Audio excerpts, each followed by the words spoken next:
নমস্কার বন্ধুরা, welcome back to my channel Champa Rannaghar. আজ ভিডিওটা বেগুন দিয়ে শুরু করছি। আজ দেখাবো বেগুনের ইউনিক আর দুর্দান্ত স্বাদের রেসিপি। জয় জগন্নাথ বলে আজকের রেসিপিটি আমি শুরু করছি।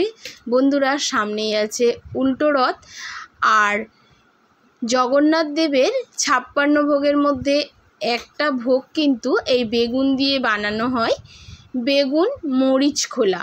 তাহলে চলুন বন্ধুরা দেখে নিই আমার আজকের এই জগন্নাথ দেবের প্রসাদের রেসিপিটি। এটি বানানোর জন্যে ঠিক এই রকম ধরনেরই বেগুন নেওয়া হয়, আর ঠিক এই সাইজেরই বেগুন নেওয়া হয়। এই রেসিপিটি বানানোর জন্যে এই রকম বেগুন আমাদের প্রয়োজন। দেখতেই পাচ্ছেন বন্ধুরা, এখানে আমি 4টে বেগুন নিয়ে নিয়েছি। আর রেসিপিটা কিন্তু বন্ধুরা খুবই দুর্দান্ত হয়ে থাকে। আর এর জন্য লাগে একটা স্পেশাল মশলা। তার জন্য একটা বাটিতে দেখুন আমি নিয়ে নিয়েছি গোটা জিরে, গোটা সর্ষে,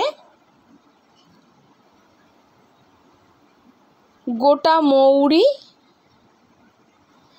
গোটা পোস্ত। এখানে আপনারা সাদা তিলও ব্যবহার করতে পারেন বন্ধুরা। এই সমস্ত গোটা মশলাগুলোকে গরম জলে একটু ভিজিয়ে রাখতে হবে কিছুক্ষণ। এর সঙ্গে আমি কাঁচা লঙ্কা ব্যবহার করব বন্ধুরা। দেখতেই পাচ্ছেন আমি মশলাগুলোকে জলের মধ্যে ভিজিয়ে রাখলাম। এইবার চলে যাব মূল রান্নায়। কি বন্ধুরা, চলে যাচ্ছেন? প্লিজ চলে যাবেন না, ভিডিওটা প্রথম থেকে শেষ পর্যন্ত দেখে যান। এখন দেখুন এখানে নিয়ে নিয়েছি 2 চামচ নারকেল কোড়া। এই নারকেলের থেকে দুধ বার করে নেব, আর নারকেল কোড়াটা লাগবে। মশলার সঙ্গে আমার কাঁচা লঙ্কাটা দেওয়া ছিল না, দিয়ে দিলাম। এখন দেখুন বেগুন কাটাটাকে আমি দেখিয়ে দেবো। বেগুনটাকে প্রথমে খুব ভালো করে আমি ধুয়ে নিয়েছি। এবারে বেগুনের যে বোঁটাগুলো আছে সেগুলো ঠিক এই রকমভাবে কাটতে হবে। আপনারা বন্ধুরা দেখে যান কিভাবে আমি বেগুনটাকে কাটছি। প্লিজ বন্ধুরা এই ভিডিওটিকে প্রচুর শেয়ার করুন। আর জয় জগন্নাথ বলে একবার অন্তত বাড়িতে এই রেসিপিটি বানিয়ে খেয়ে দেখতেই পারেন আমার অনুরোধে। রেসিপিটি কিন্তু খুবই দুর্দান্ত হয় আর সম্পূর্ণ নিরামিষ। আপনারা পোলাওর সঙ্গে, খিচুড়ির সঙ্গে, গরম ভাতের সঙ্গে বা পরোটার সঙ্গেও খেতে পারেন, বা ভগবানকে প্রসাদ হিসাবেও দিতে পারেন। দেখতেই পাচ্ছেন কেমনভাবে কেটে নিলাম। এবারে দেখুন এটাকে 4 ফালি করে নেব। পুরোপুরি কিন্তু কেটে নেব না বন্ধুরা। বেগুনের যে বোঁটার দিকটা সেটা কিন্তু রেখে দেব, উপর দিকটা এই রকম 4 ফালি করে কেটে নেব। নিশ্চয়ই দেখতে পাচ্ছেন বন্ধুরা আমি কিভাবে কেটে নিচ্ছি। প্লিজ বন্ধুরা হাত জোর করে বলছি, প্লিজ পাশে থাকুন আর সাপোর্ট করুন। আপনাদের একটি লাইক, একটি শেয়ার, একটি সাবস্ক্রাইব আমাকে নতুন রেসিপি দেওয়ার আগ্রহ দেয়। দেখতেই পাচ্ছেন সমস্ত বেগুনগুলোকে ঠিক এইভাবে কেটে নিয়ে চলে এসেছি বন্ধুরা। এবারে দেখুন একটা প্লেটের মধ্যে নিয়ে নিচ্ছি কাশ্মীরি লঙ্কার গুঁড়ো, নিয়ে নেব লবণ, হলুদ আর জিরা গুঁড়ো। এক এক করে সমস্ত এই গুঁড়ো মশলাকে আমি দিয়ে দেব। দিয়ে একটু জল দিয়ে এই মশলাগুলোকে খুব ভালো করে মিক্সড করে নেব। দেখতেই পাচ্ছেন বন্ধুরা। এবারে দেখুন যে ফালি করা বেগুনগুলো আছে তার মধ্যেই কিন্তু আমি এই মশলাগুলোকে খুব ভালো করে দিয়ে দেবো। দেখতেই পাচ্ছেন সমস্ত বেগুনগুলোকে ঠিক এইভাবে মশলাতে আমি মাখিয়ে নেব। এতে খুব সুন্দর মশলাগুলো বেগুনের মধ্যে ঢুকবে। দেখতেই পাচ্ছেন বন্ধুরা আমি কেমনভাবে বানাচ্ছি। এই রেসিপি যদি আপনাদের জানা না থাকে অবশ্যই কিন্তু বাড়িতে একবার বানিয়ে দেখবেন। যারা বেগুন খেতে অপছন্দ করে তারাও কিন্তু খেয়ে নেবে। এই বেগুনের রেসিপিটি এতটাই দুর্দান্ত হয়, দেখতে যতটা সুন্দর খেতেও ঠিক ততটাই দারুণ হয়। দেখতেই পাচ্ছেন বন্ধুরা কেমনভাবে আমি মশলাগুলোকে লাগিয়ে নিচ্ছি, আর সমস্ত বেগুনগুলোকে এরকমভাবে মশলা লাগিয়ে নিয়ে আমি ফিরে এলাম। দেখুন এইবারে দেখুন বন্ধুরা কড়াইয়ের বসিয়ে নিয়েছি আর কড়ার মধ্যে দিয়ে দিচ্ছি 2 চামচ সাদা তেল। এই 2 চামচ সাদা তেলেই কিন্তু রান্নাটা কমপ্লিট হয়ে যাবে।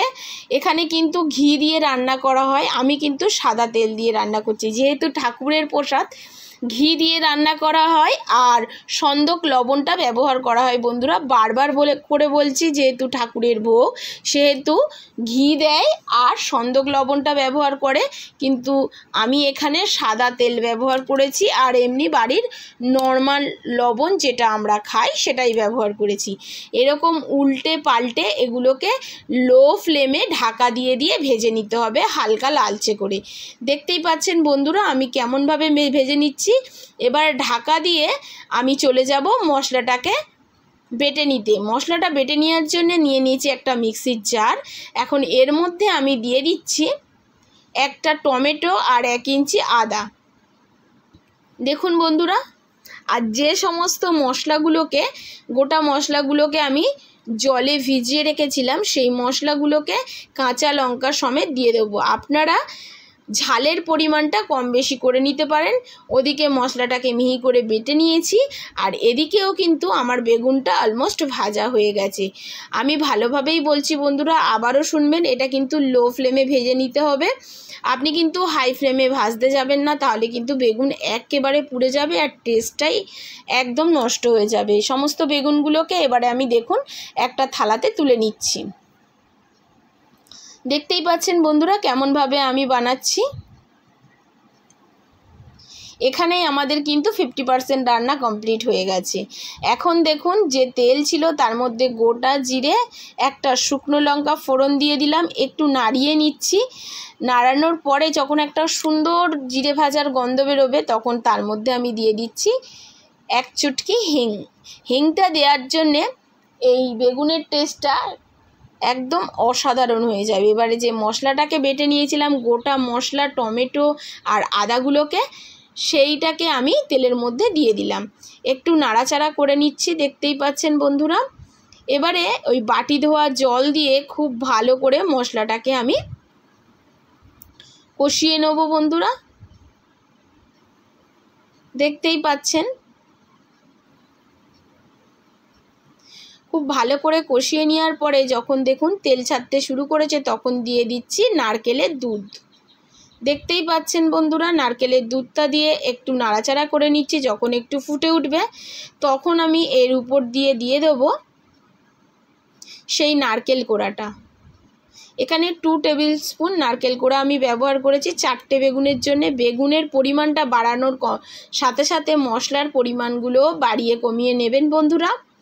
এবারে দেখুন এর মধ্যে দিয়ে দেবো আমি লবণ। যেহেতু বেগুনের মধ্যে লবণ মাখিয়েছিলাম সেহেতু গ্রেভির জন্য লবণ দিলাম আর দিয়ে দিলাম টেস্ট অনুযায়ী চিনি। এবার একটু ফুটিয়ে নিয়ে ভাজা বেগুনগুলোকে দিয়ে দিলাম। এবার বেগুনগুলোকে প্রথমে একটু উল্টে নিচ্ছি, নিয়ে এবার এটাকে ঢাকা চাপা দিয়ে 3 মিনিট মতো লো ফ্লেমে রান্না করে নেওয়ার পরে আবারও একবার করে এগুলোকে উল্টে পাল্টে দিচ্ছি। দেখতেই পাচ্ছেন আবারও ঢাকা দিয়ে দেবো, দিয়ে আবারও 3 মিনিট পরে দেখুন কত সুন্দর তেল ভেসে গেছে। ঢাকা দেবেন আর 3 মিনিট পরে তুলবেন। মাত্র দুবার বেগুনটাকে এপিট ওপিট করে নেবেন 3 মিনিট করে, আর একদম রেডি হয়ে গেছে। দেখতেই পাচ্ছেন বন্ধুরা। আর আপনি কোথা থেকে আমার রেসিপিটি দেখছেন অবশ্যই কমেন্টের মাধ্যমে জানাবেন। আশা করি আমার আজকের রেসিপি আপনাদের ভালো লেগেছে। যদি ভালো লাগে অবশ্যই কমেন্ট করবেন, শেয়ার করবেন আর লাইক করবেন। আর আপনি কোথা থেকে আমার ভিডিওটি দেখছেন অবশ্যই জানাবেন। নমস্কার, সুস্থ থাকবেন আর ভালো থাকবেন।